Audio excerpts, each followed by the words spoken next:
today we're going to talk about our organization called Together We Can.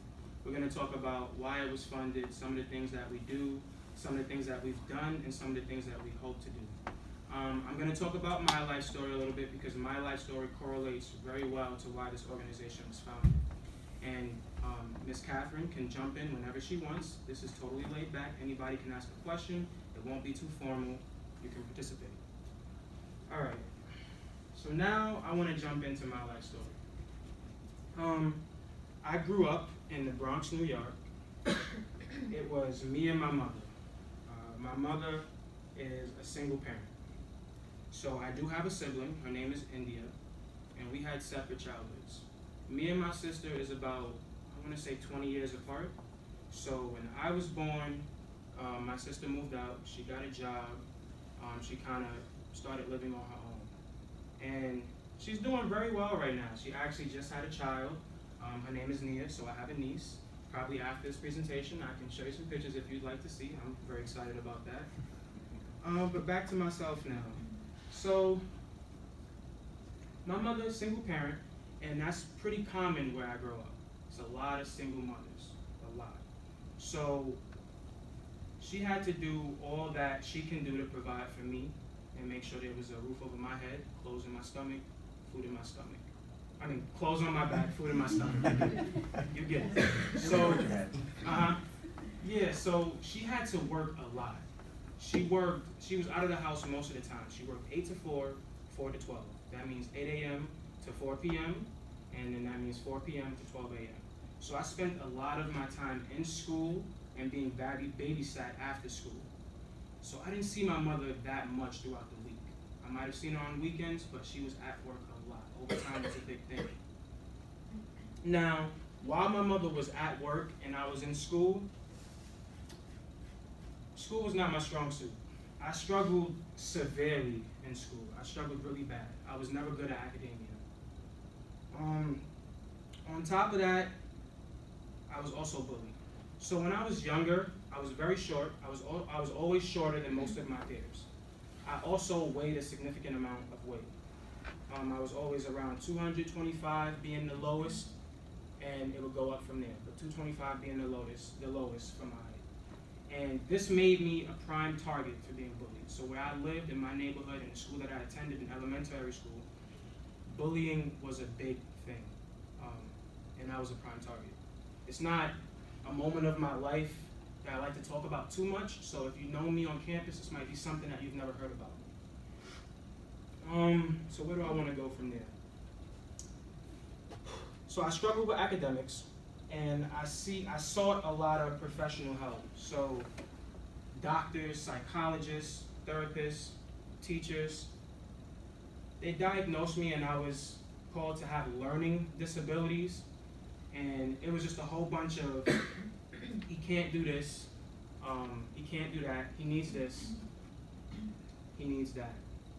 And what this did, this lowered my confidence a lot. It really caused me to believe this, to believe that I can't do things, to believe that I have no control over my life, to believe that my life just really isn't controlled by me. There's nothing I can do. It kind of caused me to have this outlook. So after elementary school, it was official that I was placed in what's called special education. So people that are placed in special education, they get what's called an IEP, I believe, and it's called an individualized educational plan. So every student that's in special education, they get their own type of education. It's just more specific to their needs. That's the perfect way to put it. It's more specific to their needs. And I was placed in special education in middle school. So my whole middle school was full of special education. And I was placed in a different school. And this school was not a good moment in my life. Doctors and therapists, their goals of trying to help me make a step forward in my life, to help to get better and stuff like that, academic-wise, actually I would say was a step backward. And I'll tell you why. So I think it was MS 149. I think that's what it was called. And this school was full of students that had severe learning disabilities. They were severely emotionally disturbed, and they had some severe personality flaws. Now, that's not to look down upon them. I empathize with them, and a lot of those people, they come from very broken families. But it was never the place for me. So in this school, it was pretty bad. There was a lot of gang fights in the school. People brought knives to school. People brought BB guns to school. People got jumped after school and in school. And remember I told you I was that prime target in elementary school? It made me a prime target in middle school. Almost every day I got jumped, 4 or 5 people. A lot of times I was threatened. My mother was threatened. I've been stuck up with knives before. It was very, very difficult. It was something that was just very tough for me. And it had an effect on my personality, and it had an effect on the way I went about carrying myself. So basically, after middle school, I made it through. I graduated, but then I started high school. 9th grade, I was still in special ed, but it wasn't as bad as middle school. It got a little better. The bullying stopped. There was no more bullying, really. But I still struggled academically. It was still very difficult for me in the class to retain information. I wasn't good at algebra. I always gave up on myself. I struggled in English. I struggled with reading. I was always behind my class. Always behind.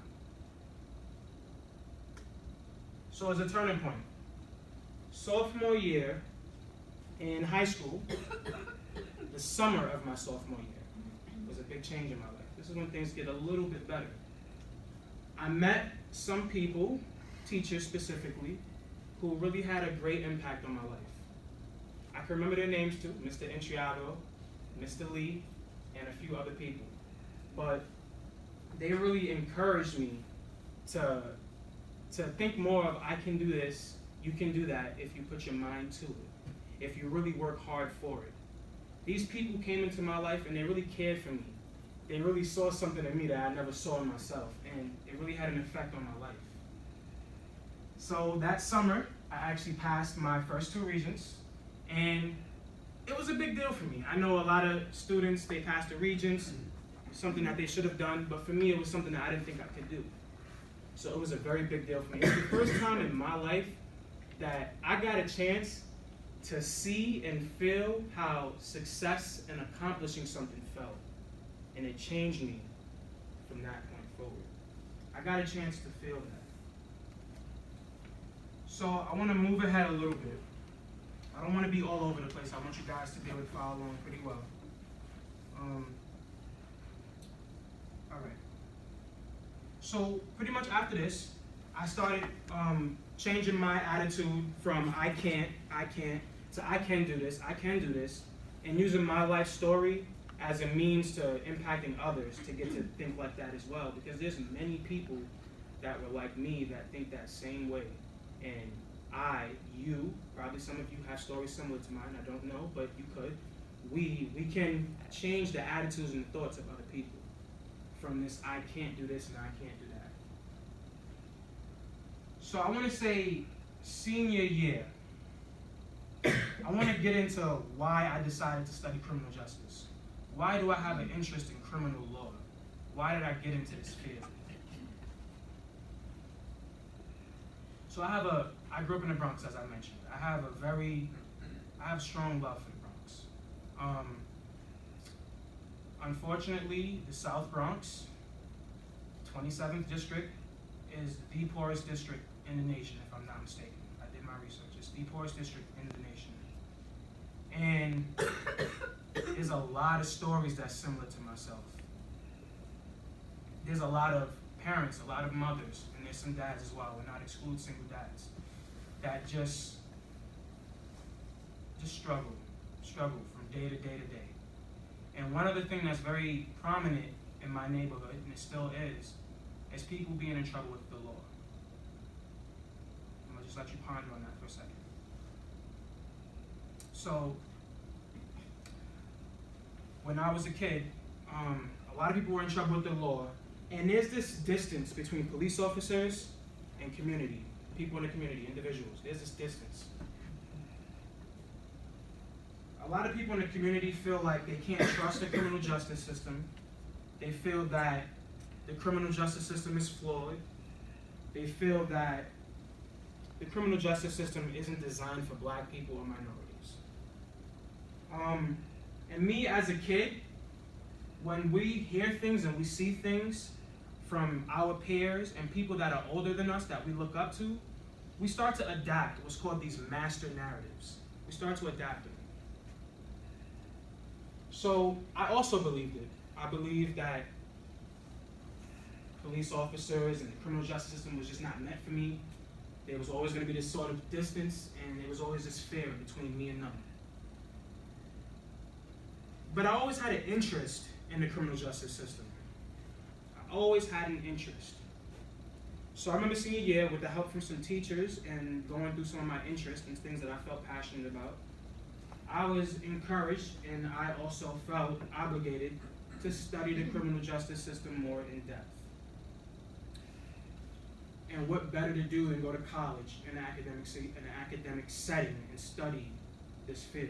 Now, granted, I will not be naive. I will always argue that academia, we can't really get a feel for the system. We have to go out in the real world and practice it in order to see how the system really is. But what I will say is, being in a college environment, being able to study the criminal justice system, being able to be in different colleges and be around different people than I was my entire childhood life, exposed me to different life stories. I was able to talk to police officers. I was able to see what they go through every day. I was able to get a little bit of insight into their personal lives. I was able to interact with my classmates. I was able to hear some about their life stories. I was able to hear differently from what I've grown up. I was able to be what I like to call exposed. I was exposed. And it was beneficial. It was so good. I got a chance to see this different side. I got a chance to see other than that single story that I was so used to in my childhood. So now what do I want to get into? All right, that's a little bit about my life story. But now I want to talk about Together We Can. I want to talk about why it was founded. So I just told you all about my life story. Most of it, a big part of it. And I'm going to talk about, take me for instance. Take that kid that was young and always doubted himself. Take that kid that always said, I can't do this, I can't do that. Take that kid that always heard, he can't do this, he can't do that. And then take that same kid that had people, teachers, that had peers, people his age, that he eventually became surrounded by, that actually cared for him, that were I can people that believe that things can be done if you put your mind to it, and if you surround yourself with people that also have that same attitude. Take that same kid that started from there and now has a different attitude.